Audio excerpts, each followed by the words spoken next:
it is pretty safe to assume now that the Boeing 787 here that crashed somehow lost engine power just after rotation here at Ahmedabad. Somehow, just right after rotation, the airplane lost power completely, just like we just did now. People very quickly noticed that the so-called Ramar turbine was dispensed of the airplane, which automatically happens when the airplane loses electrical power, which is obviously generated normally by the engines. When that doesn't happen, the Ramar turbine deploys to produce a little bit of electricity. Now that is clear. We can hear the Ramar turbine here on this video of this Japan Airlines 787 very clearly. Sounds like a little prop, because it is a little prop. A noise that we can definitely hear as well. It sounds pretty much the same almost. The crew declaring mayday of no thrust not taking lift is a clear indication as well. Engines must have failed in some way. Also, you can see the landing gear being tilted a little bit forward instead of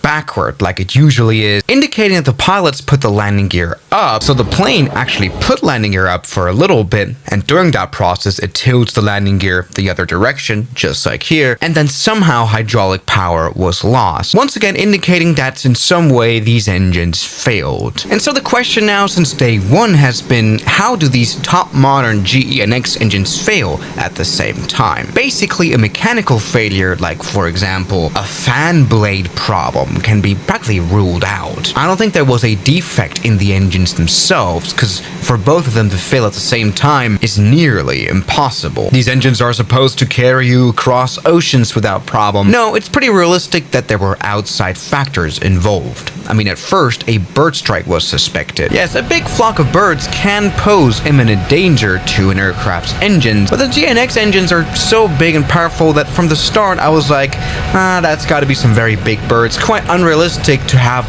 birds fail both engines at the same time. And yes, judging by the CCTV video that came out a day after the crash, bird strike as a reason for dual engine failure can be ruled out as well. There's not really lots you can see. The airplane kind of crashed without any visuals happening. No flame out, no fire, no visible compressor stall. Also, if birds were to be involved in this crash, we would have definitely known by now. So in my recent video, I came up with another thesis, and that is fuel contamination. Something bad that can happen to an airplane is when water enters the fuel tank. Water obviously kills combustions of the engines and can shut it down, and it's happened before. Before I fly, I always check the fuel tanks. I take a sample to see if there's water in it. That's very easy to spot. Obviously, fuel always swims above water and it doesn't mix with it, so you'd see two layers, a clear one with water